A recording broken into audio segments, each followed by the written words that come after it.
Before we go deeper, if you watch the first part, you already understand something uncomfortable. Calmness can be strength, or it can be shutdown. From the outside, they look identical, but internally, they create very different lives. If you didn't watch the first part, here's what you need to know. Emotional maturity expands your range. Emotional numbness reduces it. One allows you to feel deeply without losing control. The other limits what you feel so you don't have to. And most people don't realize which one they're living in. The real question is not whether you're calm. The real question is, where did that calm come from? Because emotional shutdown rarely begins in adulthood. It begins in childhood, not as weakness, as adaptation. Imagine a child growing up in a home where emotions were unpredictable. Maybe conflict escalated quickly. Maybe anger filled the room without warning. Maybe sadness was ignored. Maybe fear was dismissed. Or maybe everything looked normal on the surface, but emotional connection was inconsistent. The child doesn't analyze this. They adapt to it. Children are biologically wired to preserve attachment. Connection equals survival. So if emotional expression threatens connection, the child adjusts. If crying leads to irritation, they cry less. If anger leads to punishment, they suppress it. If asking for comfort leads to withdrawal, they stop asking. Not because they don't need comfort, because they need connection more. Over time, a role begins to form. The responsible one, the calm one, the mature one, the easy one. They become hyper-aware of other people's moods. They scan tone shifts. They anticipate conflict before it erupts. They manage the emotional climate of the room. And adults praise them for it. You're so grown for your age. You're so understanding. You don't cause problems. But internally, their nervous system is learning something very specific. My emotions are secondary to stability. My needs are negotiable. Connection requires self-reduction. That wiring does not disappear in adulthood. It becomes identity. The responsible child becomes the self-sufficient adult. The child who minimized need becomes the partner who doesn't ask for much. The child who kept peace becomes the adult who avoids conflict at all costs. From the outside, it looks like maturity, but internally, it may be emotional containment. Here's the subtle shift that often goes unnoticed. At first, the child feels everything: anger, sadness, fear. They just hide it. Then, over years of suppression, the brain adapts. Signals weaken. Awareness dulls. Eventually, they don't just hide emotions. They lose access to parts of them. This is not a conscious decision. It's neurological efficiency. The brain prioritizes safety over range. And here's what makes this complex. The responsible child often becomes highly competent, independent, reliable, emotionally low maintenance. They don't overwhelm others. They don't demand constant reassurance. They appear stable in relationships. But stability built on suppression has a cost, because intimacy requires access. You cannot connect deeply with someone while disconnected from yourself. In adulthood, this pattern shows up quietly. When conflict arises, instead of saying, "That hurt," they say, "It's fine." When they feel disappointed, instead of expressing it, they lower expectations. When they feel lonely, instead of reaching out, they convince themselves they don't need anyone. Each time, the nervous system reinforces the same rule: need less, feel less, expect less, and life becomes smoother, but smaller. This is where many high-functioning adults live, not chaotic, not dramatic, just contained. Contained enough to avoid rejection, contained enough to avoid vulnerability, contained enough to avoid being too much. But here's the turning point. The very strategy that protected you in childhood can quietly isolate you in adulthood. because what kept attachment intact at 8 years old can block intimacy at 28. What preserved stability in your family can prevent depth in your relationships. And what earned you praise growing up can cost you connection later. The responsible child doesn't disappear, they just grow up. And if that child learned that emotional expression threatened safety, adulthood becomes an ongoing exercise in self-containment until something disrupts it. A relationship that demands vulnerability, a loss that breaks through suppression, a success that feels strangely empty, or a moment of stillness where you realize you feel calm but not fully alive. In the next section, we're going to examine how this childhood adaptation transforms into adult attachment patterns. Because once you see how avoidance and anxiety are formed, you'll understand why some people withdraw when things get close, and why others panic when things feel distant. And more importantly, you'll start to recognize which one you became. Section 4. Adult attachment. Avoidance, anxiety, and the illusion of strength. By the time childhood ends, attachment patterns are not theories. They are nervous system defaults. You don't consciously choose them. You operate from them. And in adulthood, they show up most clearly in close relationships, especially romantic ones, because intimacy activates old wiring. There are two common adaptive patterns that emerge when early emotional needs were inconsistently met: anxious attachment and avoidant attachment. They look opposite on the surface, but both are responses to the same underlying fear: loss of connection. Let's start with anxious attachment. The anxious adult often grew up in an environment where emotional availability was unpredictable. Sometimes comfort came, sometimes it didn't.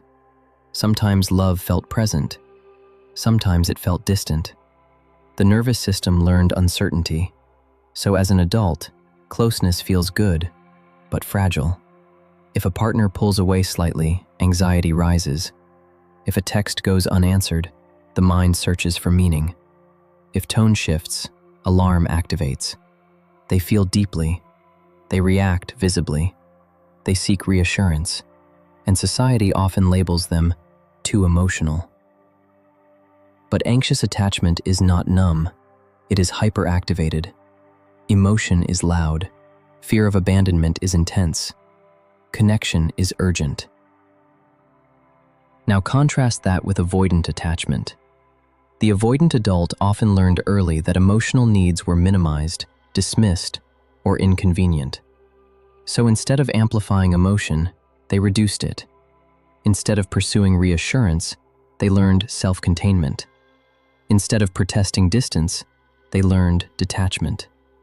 As adults, they appear independent, self-sufficient, unbothered. They don't demand much. They don't overreact. They rarely appear anxious, which often gets interpreted as emotional maturity. But internally, closeness can feel overwhelming. Not because they don't care, but because vulnerability once equaled disappointment. So when intimacy deepens, the nervous system activates, not with panic, but with withdrawal. They need space. They minimize emotion. They downplay conflict. They detach before they are detached from.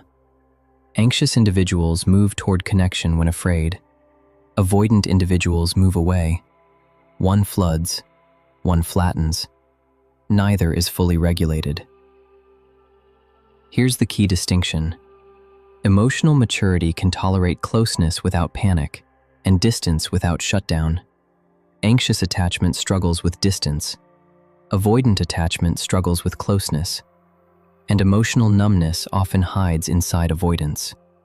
Because detachment looks calm, it looks controlled, it looks strong, but it is often protective distance. Let's make this practical. Imagine conflict in a relationship.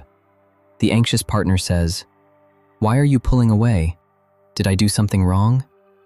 The avoidant partner says, "You're overthinking. It's not that serious." The anxious partner pushes for reassurance.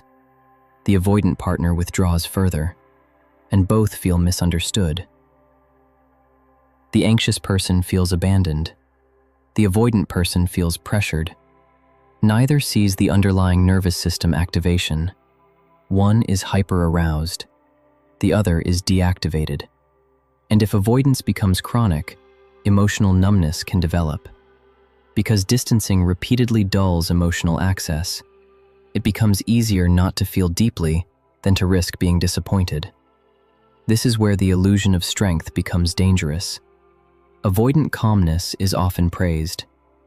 You're so independent. You don't need anyone. You're drama-free. But independence built from emotional suppression is not freedom. It is armor, and armor protects, but it also limits intimacy. Here's the uncomfortable truth. Many people who identify as low maintenance are actually high self-suppressors. They learn to reduce their needs to preserve connection. And over time, they convince themselves they didn't have those needs at all. But the body keeps score. Disconnection accumulates quietly. Distance becomes normal, and loneliness feels familiar. The anxious partner fears abandonment loudly. The avoidant partner fears engulfment quietly. Both are reacting to early wiring. True emotional maturity does neither. It allows connection without panic, and autonomy without shutdown. So here's the question. When someone gets close to you, emotionally close, what happens internally? Do you feel warmth and openness, or subtle tension? Do you lean in, or begin pulling back? When someone pulls away, do you collapse into anxiety, or convince yourself you didn't care that much anyway? These reactions are not character flaws. They are adaptive strategies. But if those strategies go unexamined, they become identity. I'm just independent. I'm just intense. I'm just not emotional. Sometimes that's personality. Sometimes it's protection.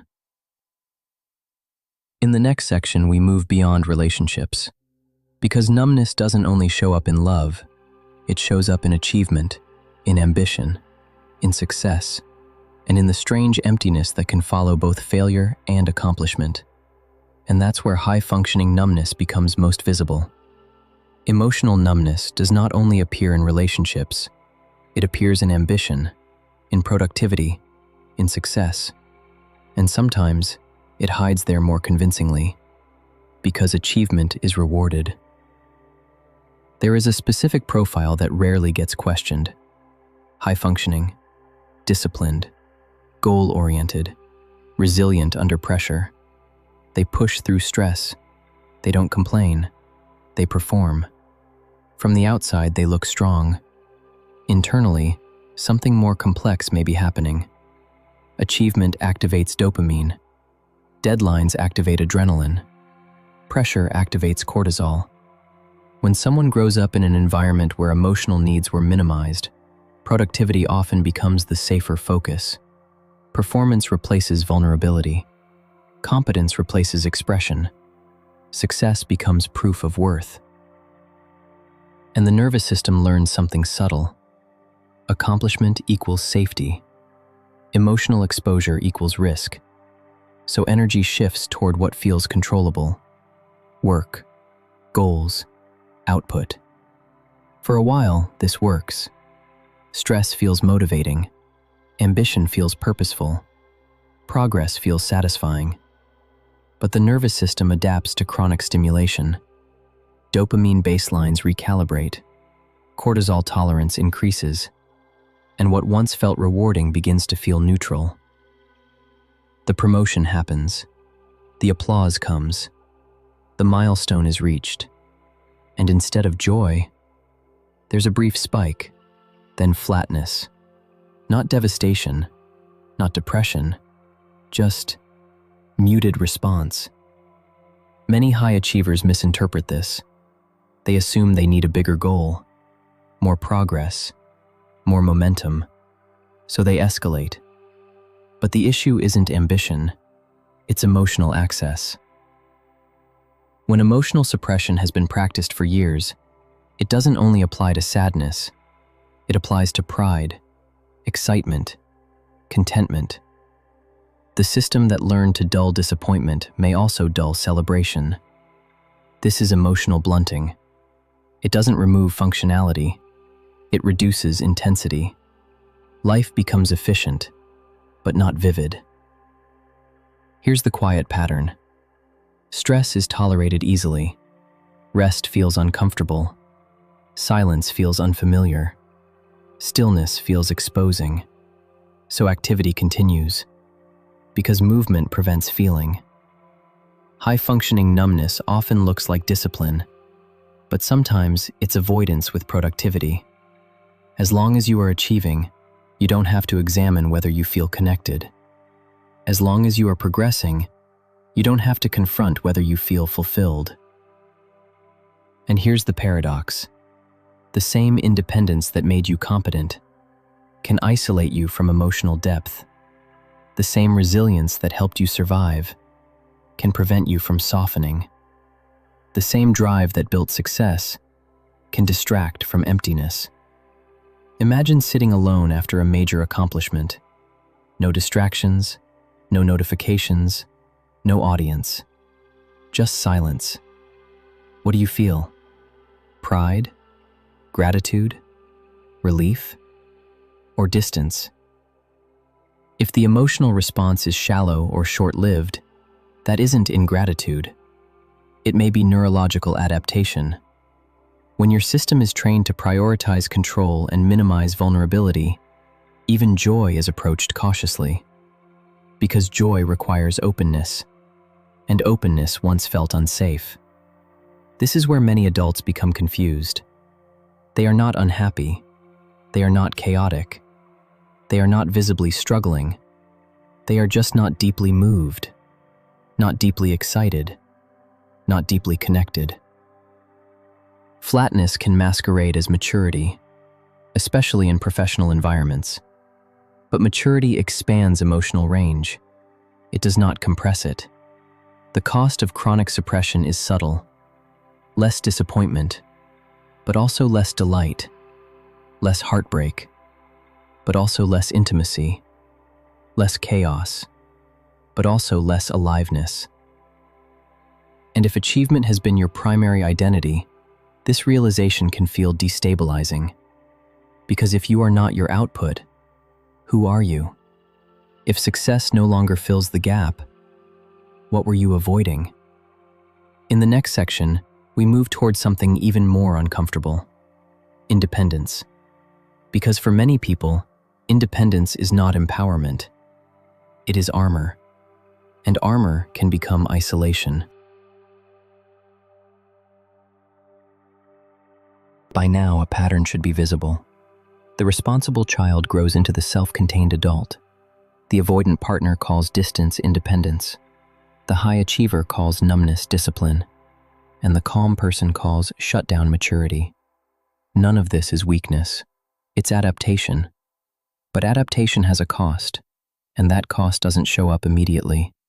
It shows up quietly, in relationships that never quite feel deep, in success that never quite feels satisfying, in independence that slowly turns into isolation. Here's the uncomfortable truth.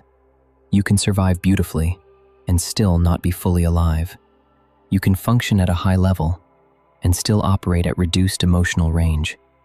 You can avoid chaos and also avoid connection. And the most dangerous part?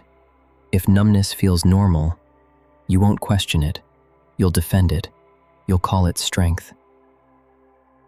But eventually, something interrupts the pattern. A relationship that demands vulnerability. A loss that breaks through suppression. A quiet moment where you realize you feel calm, but not deeply connected. That realization is not failure. It's awareness. And awareness changes everything.